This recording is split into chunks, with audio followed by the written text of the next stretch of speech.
Monaco Arsenal. The damage was done with that game in the first leg, with Arsenal's atrocious defensive performance. I mean, I didn't think that Arsenal would score 3 and shut the door at the back.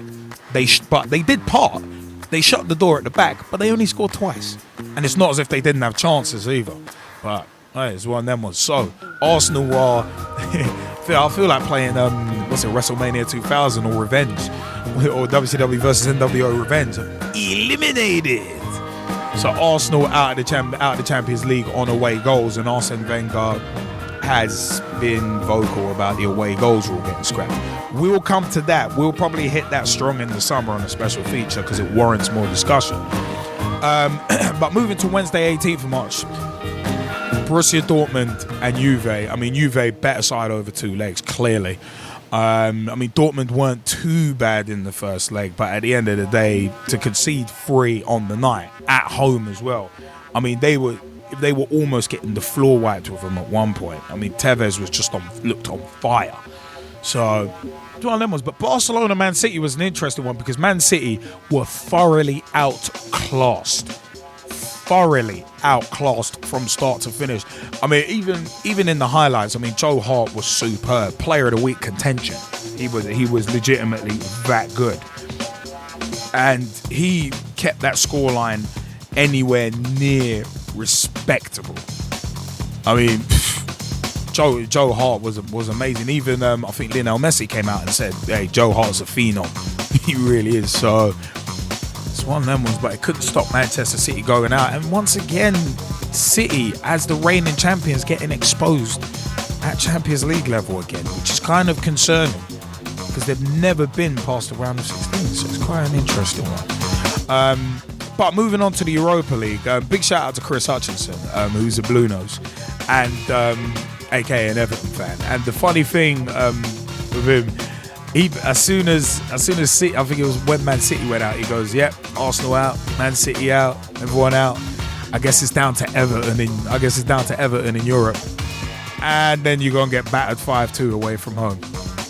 Okay, yep, it was all down to Everton, and once again Everton fail again in Europe. We should be used to that by now. But Yarmolenko's goal, I said, legit goal of the week contender. When I saw that, I was like, oh my God. That was quality. Yeah, and Antonino's goal as well, yeah, was amazing. But the defending from Everton was laughable. Sunday League laughable. It was that bad. It was like, as he just walked, oh my God, just calamity stuff. If you would put the Benny Hill tune over Everton's defending, it wouldn't have looked out of place. That's how bad it was. But it's one of them. Roma Fiorentina was quite an interesting one though. For Fiorentina to go through 4-1 in aggregate and beat Roma at home, when Roma were at home 3-0 on the night. Absolute madness. But Gezzie Fizzle, did you want to jump in on these results? I did, and I'll just, briefly go over, the English club's participation and just say that, unfortunately, this is the part where I personally have to say, is English football, in comparison to the rest of Europe, as good as we make it out to be? And I would say, arguably not. You have a club like Manchester City who spent all of the money that they've spent, assembled the talented squad that they've assembled, who still, for whatever reason, cannot progress in Europe. Do you think it's tactical? Do you think it's tactical naivety though, from considering Pellegrini and the resources that he's got at his disposal, and he's actually had the funny nerve to blame FFP for Man City failing in Europe, which is laughable anyway. But no, I don't think it's that. No, I think it's because you have to factor in when Mancini was managing the club as well. For me personally, it's just a lack of progress from that side. And you could argue it's been the same with Arsenal over the last few years. This is the point in the competition where Arsenal seem to just, say, right, okay, this is our bit, and they go out. Which is quite unfortunate. Then, of course, we go back and we talk about Chelsea going out. was quite a shock, because out of all of the teams, you expected Chelsea to be the ones to go on and actually do something. And then, of course, you come to Everton and you say, well, did you really expect them to go all the way and win it? Was it possible? Yes, but was the expectation there? Probably not. Yeah, not no, universally I speaking. would, yeah. Do you see what I mean? And on top of that, Everton have played a lot of games, and as we pointed out, you know, I think if you go from start to finish in Europa League, it's something like 19 games, right? Which is essentially half a season, added to your season. So for them to go through all of that and still be performing somewhere appropriate in all other competitions, which hasn't happened this season, which is probably why, to be fair, you know, it's a big ask. So am I really surprised? No, because when you go look at the draws, let's be honest, all of the English teams came up against very, very good teams. You did say a big ask. I did say that, a big ask. Cool. I'm glad you. There you go. I'm glad emphasis you said on ask. The K. Ask. Yes. Okay. There has to be an emphasis on the K. Otherwise, it doesn't sound right. Curveball right on the strike one. No, that's just how your brain works. Curveball right on the strike one. That's just how your brain works. That says far more about you. Even though what he says is wrong. But no, I think overall, you know, as an English football fan, as a fan of the Premier League, as a fan of English teams in Europe, has it been a disappointing season? Yes, it has. Because, as I say, you go and look at all of the hype and hyperbole surrounding English clubs, generally speaking, surrounding the Premier League, generally speaking, and the expectation for a couple of them to do well this season, and no, it's not there. Do you know what was funny though? When Arsenal got drawn Monaco, a lot of Arsenal fans were like, "Yeah," and thinking they should coast through, and it's quite ironic that they actually ended up going out because of what happened. I mean, look at that. I mean, it was a funny one in that way. I mean, PSG versus Chelsea. Yeah, you would have expected Chelsea to go through, but at the same time, that was never going to be a walkover. If anything, I would have looked at Arsenal as probably the most likely of the English teams to go through, because Monaco are not great, but Arsenal made them look great in the first leg. And Arsene Wenger even said, "Boy, what cost us was our poor defending in the first leg." That's pretty much almost a direct quote. Hey, the abysmal defending in the first leg cost them, and that's what happened. So it's a case of to have scored, for them to have gone away. If they had scored 3, they would have had to really just throw caution to the wind, and you can't do that in the Champions League. But yeah, I mean, I said there's more to be said in regards to that and the away goals rule, but we'll come back to that in the summer when we've got a bit more time, and also with the whole thing about England producing talent and all that. But I look at it as if you're not good enough to sit at the elite table of football, then if you're not good enough, you don't deserve to be there, and eventually you won't be there. So that's the way I see it. Does it look bad on English football? Maybe, but there's been some interesting stuff said about the whole coefficients thing, which again we're going to save for a special feature during the summer when we've got a bit more time to go through it. But hey, it's one of them. It's one of them ones. When you're built on not producing talent, you're built on basically buying it in, then crap's going to end up hitting the fan at some point anyway. And if you have a period of dominance based on buying in talent as opposed to developing it, it's always going to end up crumbling and hitting the fan, and crap's going to hit the fan at some point. Which is why the Premier League needs to wake up and realise that if the bottom falls out in football, then there won't be a top anymore. But anyway, that's a different story, and we've hit that in terms of the £5.136 billion TV deal. But Mike Harneman, did you want to jump in on these Champions League and Europa League results that we're going through? Yeah, basically the main one is the Arsenal game against Monaco. I don't know how we were so good away at Monaco and so poor at home. Look at the likes of Mertesacker, the likes of Giroud, the likes of Cazorla, even Koscielny as well. They all had quiet games in the first leg. Yeah. And didn't really do an awful lot. And what they did do in Mertesacker's case was gift Monaco a couple of goals. But to see Wenger come out and say it, he's obviously he knows his stuff. Like I'm not a big Wenger fan, as all of you know anyway. But he knows what he's talking about, and he kind of, like Gerrard yesterday, he had to say that we weren't good enough in the first leg to take, because the fans would be like, well, you know, that's kind of obvious anyway. A lot of fans know that, but the first leg is out of the way. You shouldn't be focusing on the first leg. But to come out and apologise for the first leg after you've won 2-0 wasn't good enough. If he's going to do that, do it after the first leg. Focus 100% on the second leg, getting your 3-0, and then go from that. It's like he had his excuses already there. Well, but at least it's one that, I mean, at least it's one of them was where it's a case of apologising and then saying, but look at the positive, we won 2-0. It's a lot easier to apologise when you've got and try and cheer people. It's a lot easier to apologise and try and cheer people up when you've got something positive to cheer them up with, rather than saying, I'm sorry, but it's not we positive, messed up. You're still out of the Champions League. No, people of course. To be hurting on the Champions League, not on the fact you won 2-0. They're going to be hurting on the overall result. No, of course. I mean, I'm just saying maybe that's Arsene Wenger's thought process. I'm not saying I agree with it. At the end of the day, I said, if you're not good enough to sit at the elite table, you won't be sitting at the elite table. And this is as simple as that. You're basically operating on borrowed time. But the fact is, the performance itself was quite good as well. But it's just where Wenger's, I think he had it planned out. I think he had the excuses there already.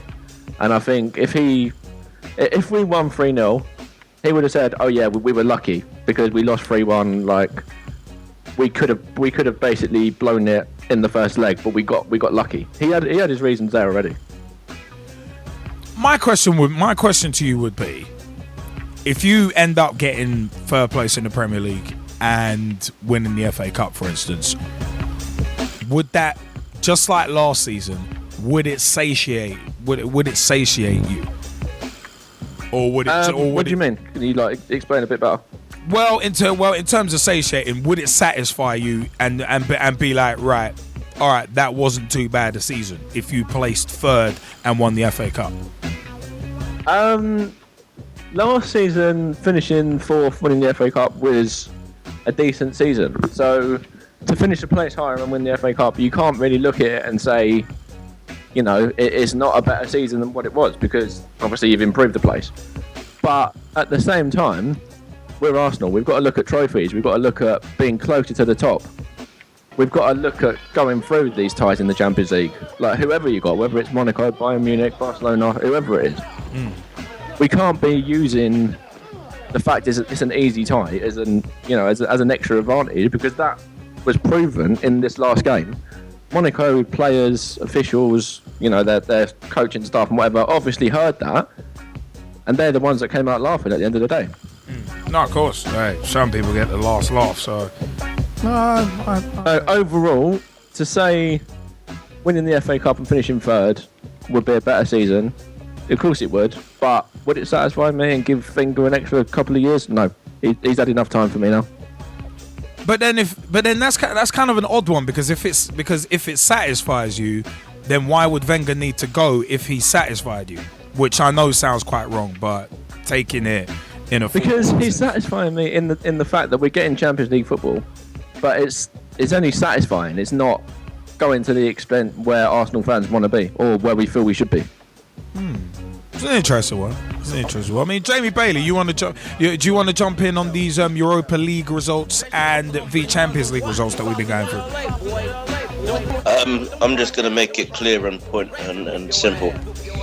We don't have a philosophy, and two, we do not have an identity. It's as simple as that. That's the reason why we got beaten, and that's the reason why we did so poorly when I say we, I'm talking about the English clubs. If I have to look at it, the Champions League just means nothing to me, because if there was any Irish clubs, Welsh clubs, Slovakian clubs, all over the place, it's the Champions League. It's Europe's top competition. By rights, anybody that wins their individual league should be in the Champions League. End of. That's my opinion towards that. But in general, it's just not. It's just in terms of the English leagues, they're just getting it too easily. They're getting it too lightly, and the same thing keeps happening over and over again. Arsenal will keep going out at this stage. Then all of a sudden, for the last couple of seasons, we've been in the FA Cup. What happens when somebody says that the FA Cup now becomes about winning the you go into Champions League status? Then everybody now seems to wonder if Chelsea wants to go for it, if Southampton want to go for it, if Spurs want to go for it, if everybody in the Premiership want to go for it. But overall, for me, the FA Cup shouldn't reflect what you do in the league. If anything, it's another trophy to win. Champions League is completely different. You go to the top league, and that's what you're going for. So in regards to what you've just said, then my question to you would be: do you think the Champions League should go back to just the champions then? Yep.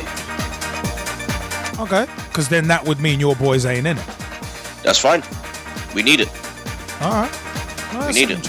You can't just go and say, oh, you come fourth. You're in the Champions League. Yeah. That's just stupid. You didn't go into the league in the first place just to come fourth. No, I hear that. I mean, yeah, that's for me. If they actually did the Champions, they did the entire European competitions all over again. The top two should have a chance of going into the Champions League. The second lot, maybe third and fourth in every league, have a chance of going into the Europa League. But wait, top two.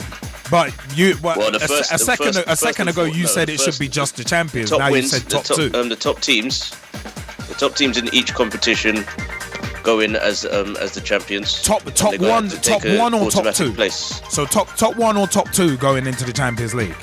Top one. Okay, so how did second come in? If there is any places just to be given up, then you give the second lot in those leagues going all around, including England, a chance to qualify. Okay. That's what I'm saying. That's what I mean. So it still comes back to the first and foremost the champions. The champions go into the competition. If there's still some places to be given up, then you go to the second. To the second teams, the teams that come second. See, I would personally say you got to give it to other countries so that they can get a slice. No, that's what revenue, I mean. All the countries, all around, still have their top teams. Because again, Luis Figo said that he's going to put in more nations in the World Cup. Oh we'll drill down into that. We might drill down into that in the summer. Yeah, regardless of that, he did mention something about the Champions League having more teams in the Champions League as well. Yeah, and that's what I mean. I mean that's why we haven't actually gone over that issue, just because it's at the mentioning stage as part of this campaign. If there are more places to be given up, then that's what I mean. Give it to the second place rather than giving it to fourth, when they only have to go in at the third round. But then, for me, it doesn't. For me, only having the champions in the Champions League doesn't necessarily address the problem of English teams doing poorly in the Champions League, and this is the main issue that we're on this, because Manchester City were champions last season, and they've done poorly in the Champions League for a number of years now. So, only having one team from each country in the Champions League doesn't necessarily sort the problem out. But I mean, Mike Conlon, did you want to jump in on this before we got to move on? Yeah, I kind of do agree with what Jamie's saying about the first going through automatically and then having a qualifier. And I know what you're saying is it'd be the same. Like, obviously, we won't be in it, but I think it will give more focus and more drive for teams like us who finish the season fourth every year to really, really push for the league title, or at least second, knowing that you've got a chance of qualifying. Because when you finish fourth out of 20 odd teams, you're not really, you know, and you've got a reputation and a stadium like Arsenal have got. It's not good enough.